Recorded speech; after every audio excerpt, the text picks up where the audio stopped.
les républicains australiens font pression pour proposer un modèle de république cette année avec la famille royale jugée plus appropriée en Australie, a affirmé la politologue Jenny Hawking.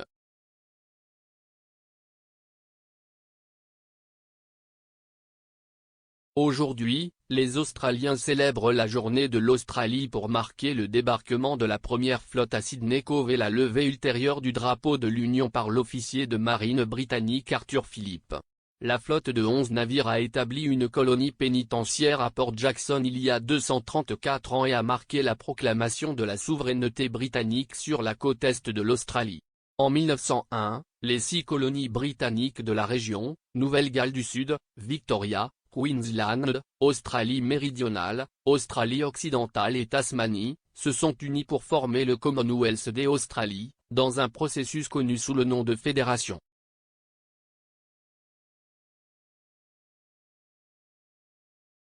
Bien que l'Australie soit devenue autonome, elle a continué à être la domination de la monarchie.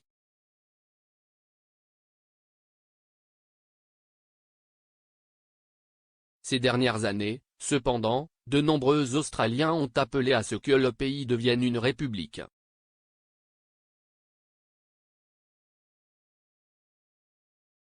L'Australie a même organisé un référendum sur la question en 1999, bien que les républicains aient été vaincus en partie en raison d'un désaccord quant à la méthode qui serait proposée pour la sélection du président.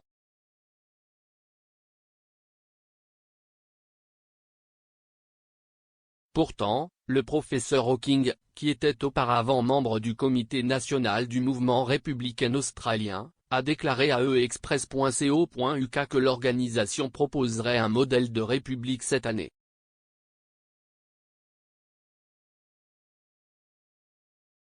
S'exprimant fin 2021, elle a déclaré « Les choses bougent pour proposer un autre modèle ».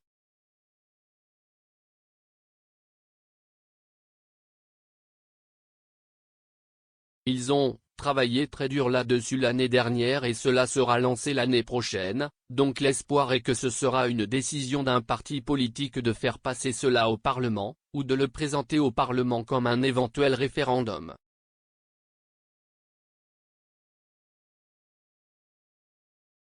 Il y a beaucoup d'étapes à franchir avant d'en venir à la possibilité qu'un éventuel référendum soit mis en place.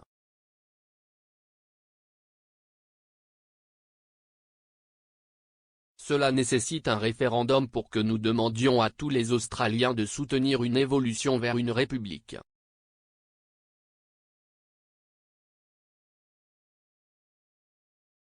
Un nouveau sondage réalisé par Resolve Political Monitor et publié par le Sydney Morning Herald suggère que les Australiens sont prêts à voter pour une république à une majorité de 54%, mais sont indécis sur la manière de sélectionner un nouveau chef d'État pour remplacer la reine.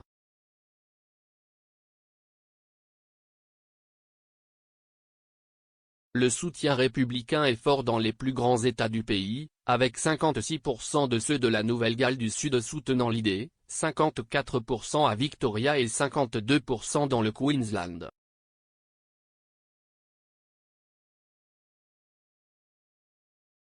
Cependant, l'enquête suggère que la cause n'a pas pris un nouvel élan malgré une année difficile pour la famille royale.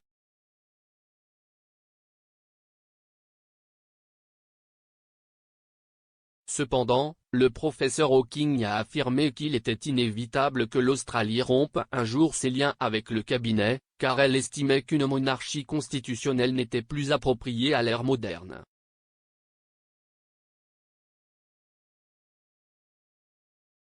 Le professeur Hawking a déclaré « Je pense beaucoup moins au type de royauté qu'ils sont aujourd'hui, car si est-il le fait de la royauté, en tant que monarchie constitutionnelle en Australie, vivant à des milliers de kilomètres, rarement ici, n'ayant absolument aucun rôle dans aucun de nos vies, mais à qui nous devons jurer allégeance, qu'il s'agisse de politiciens, de juges, d'armées, etc. »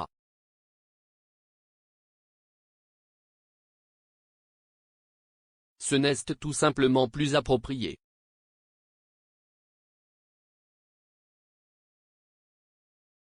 Nous devons pouvoir jurer allégeance au peuple australien et à un chef d'État australien.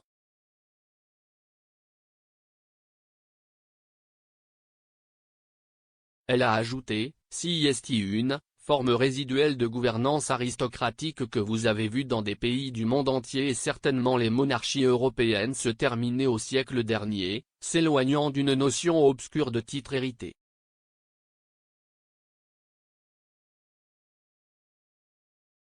Nous vivons à une époque démocratique où la souveraineté du peuple est considérée comme ayant la primauté sur le titre hérité et il y a un décalage lorsque les notions de pouvoir, de titre et de privilège du sang au sein d'une même famille ne correspondent tout simplement pas à la façon dont la démocratie moderne fonctionne.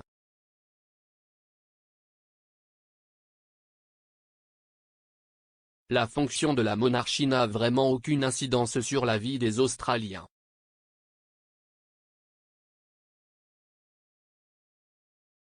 CIST un système que nous connaissons, nous avons un monarque qui est là depuis la plus longue période de tous les monarques britanniques et cela signifie que nous avons une familiarité avec la monarchie.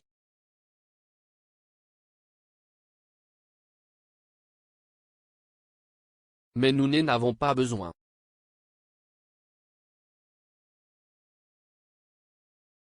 Je pense qu'il est inévitable que les Australiens veuillent faire cette dernière rupture, si vous voulez, en s'éloignant d'un passé colonial et en se dirigeant vers une gestion australienne à part entière et un avenir géré.